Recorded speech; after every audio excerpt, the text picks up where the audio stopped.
What would you do without your cell phone? It's a question that's really worth sitting down and trying to answer. Without our cell phones, our life will be extremely hard due to the fact that we depend on our cell phones so heavily. We use our cell phones like pocket secretaries. We use them for everything.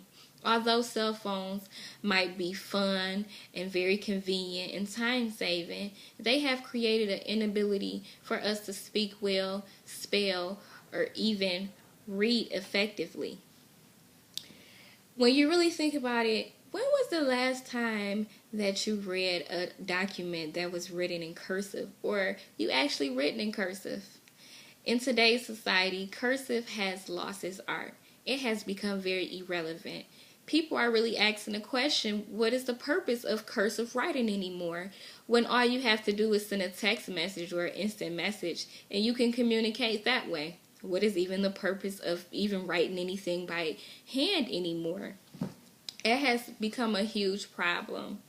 People really don't think about the disadvantages text messaging may create. But I came across an article called Cursive Cursed, and in this article, it provided some very useful facts about how we do need to write by hand instead of texting so much. And also, not only that, but we do need to use cursive writing.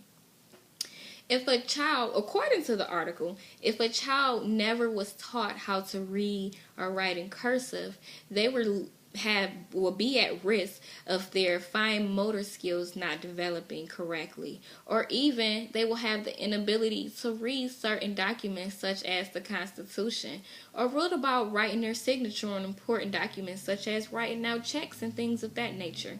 So when it comes to cursive, it's not really smart to just throw it out the window, but you might want to have that technique in the long run because it's really helpful. When texting and trying to have a face-to-face conversation, it's really hard because text messaging has created a barrier between having normal face-to-face conversations. Us as human species, that's how we learn, by interacting with each other, by having experiences and being around people, because we learn from others. And if we never really had the face-to-face interaction, think about where will we be at? We would kind of be behind because we wouldn't have as many we wouldn't learn as much stuff as we would if we had that social interaction with each other. So it's really something to think about.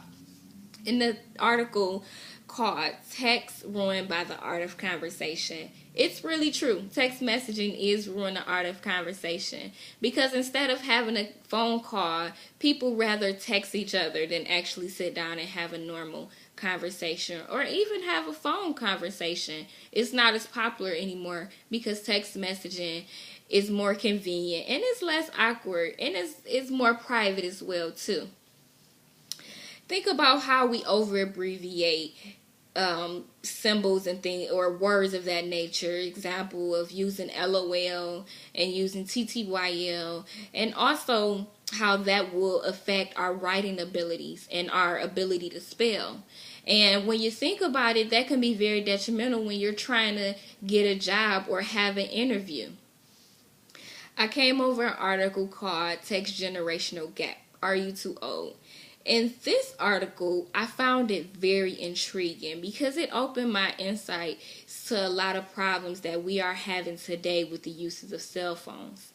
They hit on a couple of areas of parental control, of how parents are at a total loss with their children and the uses of cell phones. A lot of parents commented on how they bought their children cell phones for security purposes and, so they can get in touch with their children when they need to. It provides a sense of secureness of when their children are away from them, they are able to contact them and know that their children is safe and so on.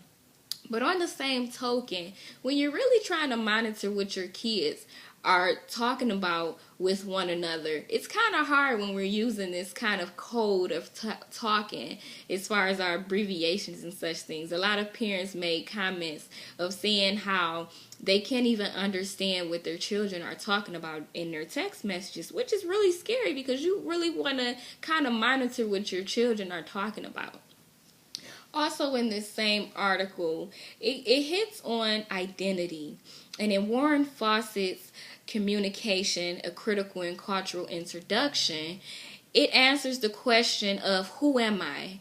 That's what your identity is. It's who you are. And in this article, the social psychologist stated that the cell phone is a identity shaping, psyche changing object. So it's really scary to know that just a normal cell phone that people really think is really harmless and fun and, like I said, time saving, is really shaping our children's identity. So who are we? Are we letting the cell phone become our identity?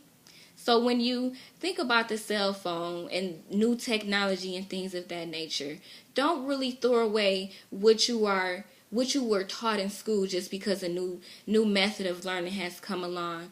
Because we really have to live as if, what if our cell phones were taken away from us? Will we really be able to communicate effectively? Will we really know how to spell? So the next time that you do have to call your friend, think about just picking up the phone or meeting them to lunch or something. It will make it easier, and it also will help in the long run. Yes, their cell phone is really useful and we love to play with them, but let's not so heavily depend on our cell phones so much. Let's also use what we were taught about how writing things out in hand and also being able to converse with each other face to face. It will be useful in the long run, I promise.